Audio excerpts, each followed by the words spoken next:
Charlie Says is the latest iteration of the Manson story and the dreadful murders of actress Sharon Tate and 4 others on August 9, 1969. Their lives brutally taken by members of the so-called Manson family during a bloody evening of paranoid psychedelic savagery. It was an event that for so many marked the end of the 60s and the dreams of youthful revolution.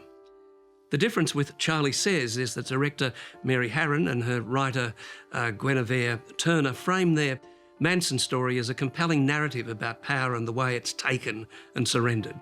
It's also the tale of the attempt by one woman to deprogram 3 of the female killers incarcerated for their lives in prison and to rehabilitate them and re-establish their individual dignity through the power of collective support and education. After their conviction, Susan Atkins, Patricia Krenwinkel and Leslie Van Houten sit isolated in a separate wing of the prison, living in a feedback loop of adoration for their dear Charlie, played by Doctor Who's Matt Smith. Their infatuation still knows no bounds. Manson, a petty criminal with a prison record, having used drugs and sex for blackmail and mind control as he prepared his disciples for racial Armageddon, which they all believed was imminent. Now, we put the piggy in the chair. Who's the piggy? Who's the piggy? Who's the piggy? Who's the piggy? Who's the piggy? Who's the piggy? Who's the piggy? Who's the piggy? Who's the piggy? Who's the piggy? Who's the piggy? Who's the piggy? Who's the piggy? Who's the piggy? Who's the piggy? Who's the piggy? Who's the piggy? Who's the piggy? Kill the piggy! Kill the piggy! Kill the piggy! To help them move beyond their conditioning, therapist Carleen Faith, played with awesome empathy by Merritt Weaver, begins a program to dismantle the doomed psychology behind their actions. Her book, The Long Prison Journey of Leslie Van Houten, was a primary source for the movie, along with Ed Sanders' meticulously investigative The Family. Faith's motivation was to raise the women's consciousness to a point where they would be able to think clearly for themselves and recognise how deeply their subordination and rote obedience to Manson had degraded their humanity. I want to give them back themselves, she tells a colleague. In flashback, we see Leslie, whom Manson named Lulu, played with immense conviction by Hannah Murray, start her life at the family, interacting with Charlie and the women's role in the murders that landed them in prison. And what's so fascinating about the movie is that the framing device, the prison re-educating of the female murderers, is so much more interesting than the story around which it's engineered.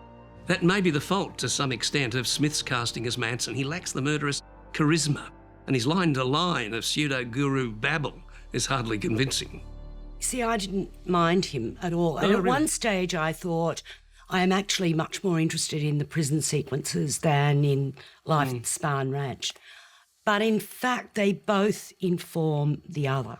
And you see, I think that Manson, as portrayed here, was just, it was this rejection of this record producer whose home was the one where the Polanskis had their house, that led to this slaughter. It was sort of like a petty ego thing. He thought he was going to be a rock star.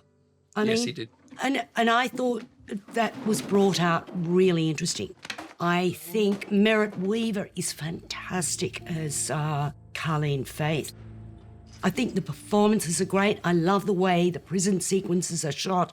So, they're austere. The life at the ranch is sort of sunny and, hippy-dippy. Look, I think Mary Harron's a very, very interesting filmmaker. So do I. Very, very interesting. And I think this is a really terrific film in a lot of ways. Yes, so do I, on so many levels. Really, really intriguing film.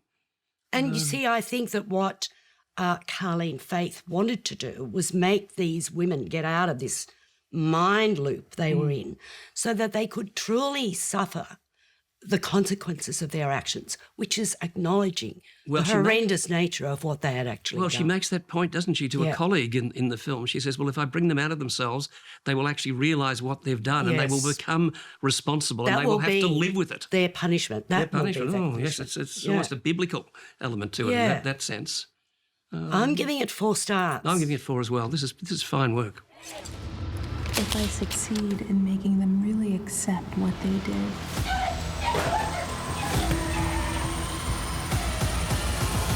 then they will have to live with that horror. Isn't that what prison's for?